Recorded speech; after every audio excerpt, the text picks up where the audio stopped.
Langsung saja pemirsa kami ajak Anda untuk memantau bagaimana dengan informasi terbaru di lokasi kejadian di daycare yang tidak berizin dan juga mempekerjakan pengasuh yang tidak bersertifikat. Kita ajak Anda bergabung bersama dengan Aurelia Zafira yang akan menginformasikan kepada Anda. Silakan Aurel.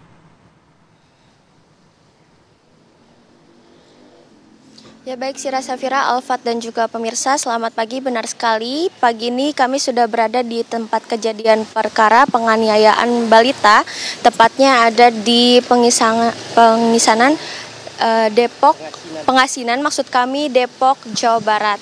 Yang mana jika kita lihat kondisi di sini pemirsa bisa dilihat memang berada di perumahan dan untuk kondisi pagi ini masih terlihat ramai namun sedikit sepi ya pemirsa, dan juga normal berjalan seperti biasanya.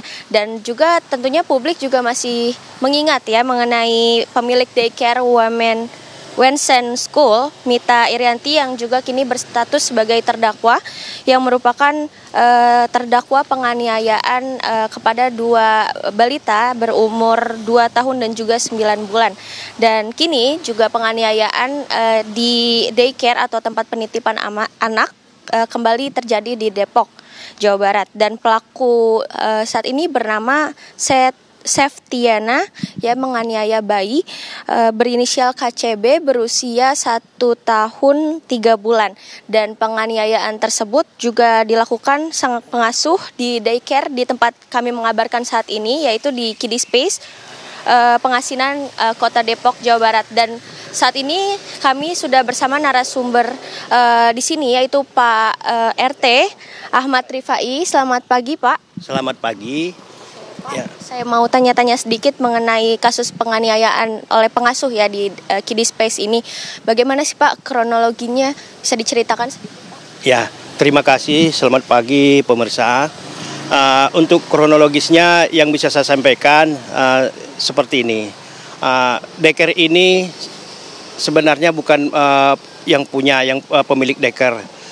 Yang pemilik daycare ini datang ke saya kira-kira bulan Juni pertengahan. Dia nyewa di sini dan akan mendirikan penitipan anak. Dan dia minta izin ke kita sampaikan izin ke lingkungan samping kiri kanan, kalau izin baru kita nanti dilanjutkan ke kelurahan. Setelah itu dia sudah meminta ke kita dan kita sudah mengasih izin. Untuk selanjutnya kita tidak tahu perizinannya seperti apa di Pemda. Untuk selanjutnya daycare ini beroperasi mulai bulan Juli. Kalau untuk yang namanya kegiatan sehari-harinya sih kita lihat biasa-biasa aja. Untuk pengasuhnya kita juga nggak dilaporkan ada berapa pengasuh di sini, kan itu nama-namanya, alamatnya juga nggak dilaporkan. Untuk kejadian ini sendiri pun saya sebenarnya tahunya dari penyidik, karena ada penyidik ke sini. Kebetulan saya ada di lokasi, lagi ada kerjaan di lokasi. Saya tanya ada apa ini Pak? Itu ternyata polisi ini bilang, Bapak siapa? Saya bilang, saya ketua RT, kebetulan ketua RT di sini. Bapak belum tahu. Ya makanya saya bertanya, ada apa? Disitulah dia bilang kalau ada penganiayaan di sini. Untuk penganiayaan itu sendiri kronologisnya nggak paham betul saya. Saya pahamnya dari berita gitu.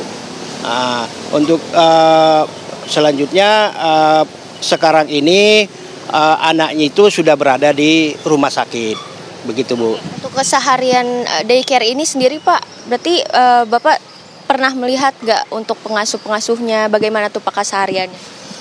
Kalau untuk pengasuhnya, ya kan di dalam nggak pernah kita lihat karena gerbangnya tertutup, pintunya dibuka. Terus pengasuhnya pun kita nggak tahu yang mana pengasuh, yang mana ibunya, gitu. Seperti itu Bu. Jadi untuk orang tua dari korban sendiri Pak, apakah juga dari lingkungan RT sini atau dari daerah sini Pak? Kalau korban itu bukan orang sini, orang tuanya bukan orang sini juga. Kita juga belum tahu alamatnya sampai sekarang. Kalau untuk daycare Kiddie Space ini sendiri bukanya di jam berapa dan tutup di jam berapa Pak? Maksud kami aktivitasnya itu seperti apa? aktivitasnya itu untuk penitipan anak itu udah dibuka mulai dari pagi, dapat informasi hari Selasa kemarin, dibuka mulai dari jam 5 pagi, tutupnya sampai dijemput anaknya sampai malam. Begitu. Berarti ini sekali lagi berarti belum punya izin ya Pak ya? Saya dengar dari berita untuk izin dari yang terkait ya pusat belum ada. Kalau izin RT kita kan itu semuanya pengurusan dari RT dulu. Selanjutnya kan diurus ke pusat, begitu. Tapi sementara untuk di lingkungan ini sebenarnya rame nggak sih Pak? Kalau lingkungan ini rame, karena ini ya termasuk jalan lintas juga di daerah sini. Gitu. Ada update terbaru nggak Pak untuk kondisi korban yang mana juga masih bayi ya Pak 1 tahun 3 bulan? Kalau update terbaru yang kita dapat informasi bayi tersebut masih dirawat di rumah sakit. Rumah sakit mana Pak? Nama rumah sakitnya Bunda apa gitu kurang paham ya, di daerah Depok ya, dekat stasiun Depok Baru. Kalau Pak Rifai sendiri kenal nggak dengan pelaku penganiayaan?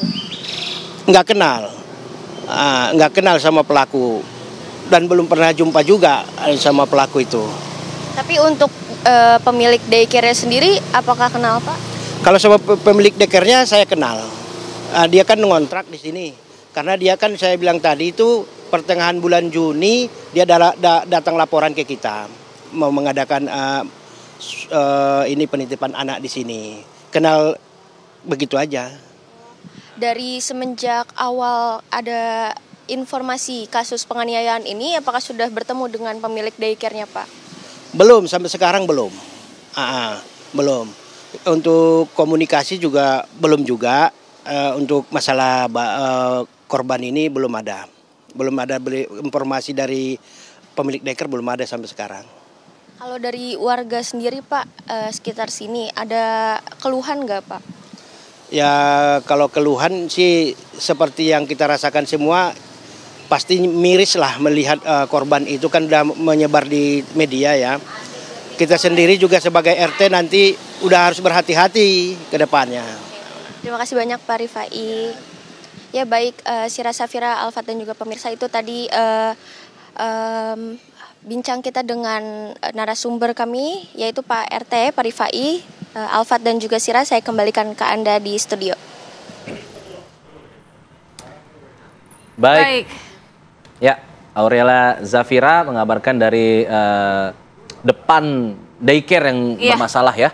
Semoga ini menjadi pelajaran, tidak terulang lagi di daycare-daycare lainnya. Terima kasih atas laporannya, Aurelia.